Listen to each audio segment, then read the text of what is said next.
Hello, YouTube family and friends. Welcome to my channel. I'm your host, Kyra Pierce, and this is Just Saying. Jesus is Lord, Jesus is King. Like, comment, subscribe to the channel, support the channel, and this is for educational purposes only. But you see this, don't you?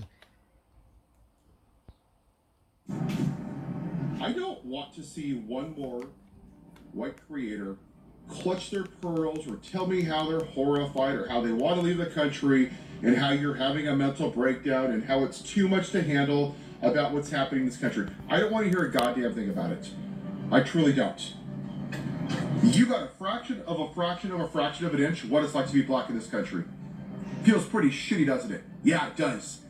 Do you know why we're here? It's because our demographic, Facts. primarily white men who this land was designed to benefit, didn't stand up with people of color, with our black brothers and sisters, with the Native Americans, with minorities, because it didn't affect them.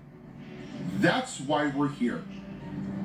There is the class war, eat the rich, yes. This is about the original sin of this country. Make America white again, because that's what they want. Last night I was on a live, and this lady was just heartbroken. She's like, I don't know, like we had, 75 years of progress, and it's all being taken away. And I asked a question, and I think it's the right question. Was it progress, or was it just suppressed? I would argue the latter, because it sure feels like this racism is like a reservoir, and it's a body of water behind a dam, and it's been dying to push out. And that's what this Klan leader is in the White House. He is that outlet for the dam. He unleashed it. It was there. Our neighbors, our friends, our family, they were always racist. He just said, hey, little Billy, hey, it's okay. Don't hide anymore. Take off your white hoods. Don't hide your face. Do it in public. Who are they going after? The racially profiling people. DEI, CRT, equality, Charlie Kirk, the white supremacist. Hey, if the pilot's black, do I know that they're qualified? Has he ever said that about a white pilot? Of course not. Who did they pick? The most unqualified, bubbling idiot. A convicted felon, caused an insurrection, cheats on his wife, sexual abuse. But hey, you know what? He's white. So when you see a lot of these evangelicals, because I see a lot of them in my family, middle-aged white, praise Jesus, praise Jesus. Yeah, you think Jesus wants a man like this? You think he's a great reflection? No. I'm going to tell you why they support him.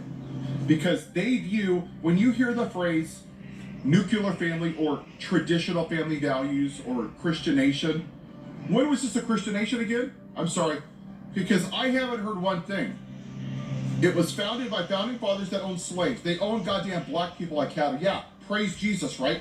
Black people were worth 3/5 of a person. Praise Jesus. Only 21-year-old white men had rights in this country. Praise Jesus. Such a Christian nation. Every atrocity in this country and across the world has been done by a person with religion who has weaponized religion to push the white supremacy. That's it. Look at the Catholic Church. How many young men have been affected? And none of you Catholics stood up. You still go to church and give your tithes while they pay out billions of dollars in civil lawsuits because it didn't affect you, so you don't give a damn. Look at the Baptist Church. Decades they covered up the mistreatment of women. It's gross. And you still went to church and praise Jesus. Look at all the pastors right now that are being arrested for doing inappropriate things with people underage. Praise Jesus, right? But then you hear Bishop Uday. Kindness, compassion, empathy. Nope, we don't want that. That's right, because you want to make America white again. You want Leave It to Beaver. You want a white kid in a white ice cream shop sitting next to a white cop being served by a white ice cream server.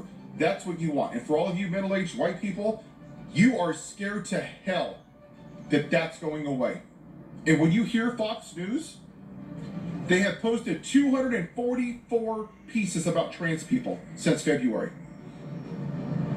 Nothing about gun violence. Nothing about universal health care. Nothing about giving people a living wage. Actual policies that would make people's lives better. Because it questions their version of the traditional family.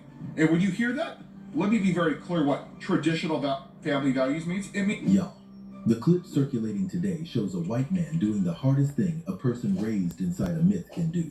He turned around and told his own people the myth was a lie, and then he brought the receipts to prove it. And the community recognizes the courage in that, because the lies he is exposing are the same lies that were taught in every American classroom for 100 years. Watch the Facts. clip, then come right back. Because the man is right, and I am going to show you the primary sources that prove he is right, the documents written in the liar's own hands. Before we get into it, hit that like button, hit subscribe, tap the bell. Facts. Now let Facts. me lay the Facts. receipts, because the I'm biggest lie glad in he's American saying history it. has a name, and it can be disproven with the confessions of the very people who told it. The lie is called the lost cause. It is the claim that the Civil War was not about slavery, that it was about states' rights, about heritage, about anything except the thing it was actually about. Generations of Americans were taught this lie, and it falls apart the instant you read the documents the Confederacy wrote about itself. Receipt number 1, the Secession Declarations. When the Southern states left the Union, they wrote formal declarations explaining exactly why. Mississippi's Declaration of Secession, written in 1861, opens with these words: "Our position is thoroughly identified with the institution of slavery, the greatest material interest of the world, not states' rights. Slavery, named in the second sentence." South Carolina's declaration complains that northern states were refusing to return escaped enslaved people. Texas's declaration calls slavery, in its own words, a beneficent and patriarchal system. The Confederacy told us, in writing, in its own founding documents, exactly what the war was about. The lost cause is not a different interpretation. It is a direct contradiction of the primary sources. Receipt number 2, the Cornerstone Speech. On March 21st, 1861, Alexander Stephens, the Vice President of the Confederacy, gave a speech explaining what the new nation was founded upon. He said its cornerstone All these rests upon people the look great truth evil that the as Negro hell. is not equal to the white man. Why would you believe That anything slavery they is his say? natural condition. The second highest official of the Confederacy stated the founding And principle Tate out Reed, loud. you still want There to is say no Mississippi guessing. don't There have is a only the history? This ain't transcript. going on. Receipt Stop number 3, lying, man. the Confederate Constitution. The Lost Cause says the South fought for states' rights, but the Confederate Constitution itself forbade any Confederate state from making slavery illegal. All The lies will document be stripped the states of the exposed. right to end slavery. It was never about states' rights. A state had no right to choose. The one right the Confederacy refused its states was the right to be free of slavery. Receipt number 4. Who manufactured the lie?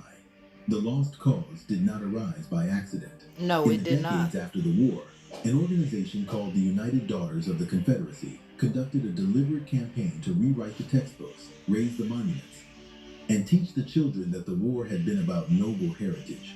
Historians, including Dr. Karen Cox, documented this campaign in detail. The lie was engineered, funded, and installed in the schools on purpose. The man Facts. on the clip is exposing a manufactured product.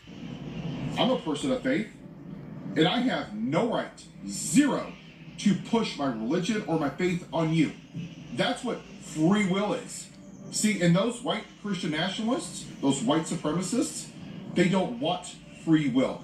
They want to push their religious ideology on you because they actually believe this is a Christian nation, because they don't want to take 2 seconds to realize that we are a third world country, that we've never been a great nation for everybody. And that's done through indoctrination, right? You're born in American flag diapers, and you wake up every morning and you eat your freedom Wheaties, and you do the Pledge of Allegiance, best country in the whole universe ever by not even a close measure. Then you feed your pet bald eagle, and you go to work, and you polish the Constitution, and you have 800 trillion American flags. America, America, yeehaw, America first. But see, you don't give a damn about the people that the flag represents. You just care that your version of what America was lied to you, that you were the Truman Show, because that's what this is. You were told it was great, and it's not. Right now, the way that we're acting, we're a shithole country. And a lot of people that are white don't want to hear that. Once you go ask black people, they think it was great. Why don't you go ask the And Native we never Americans thought it if was it was great. great for them? It Because was this was not. their land. Why don't you go ask the Hawaiians when it was great for them? Because we stole their land. We took the land from Mexico. Hell, we took black people from Africa because us white people were too goddamn lazy to do the jobs ourselves. And for all of you people demonizing immigrants, I don't see your lazy asses out in the field doing the jobs. Why is that? Because you just didn't want non-white people here. But Paul, I want them here legally. Great, let's talk about that. These people have been here for 30, 40 years. The system is screwed up, yes. But you know what? They're not criminals. They pay their bills. They pay their taxes. They have a house. They own businesses. But you voted for a white man who's a convicted felon, who caused an insurrection, who makes fun of disabled people, who's so pitiful that he cheats on his wives, all 3 of them. 25 women he's assaulted. This guy wears orange makeup and diapers. And that's your guy? Because he represents one thing: make America white again. And for a lot of you men, it's the toxic masculinity, right? You just can't admit that you've been lied to your whole life. That America has never been great for everybody. Sure, take out the bad parts. Take out Jim Crow and slavery and the unaliving of Native Americans and segregation and Black Wall Street. Sure, just take out the bad parts and just take the fraction where it's benefited white people.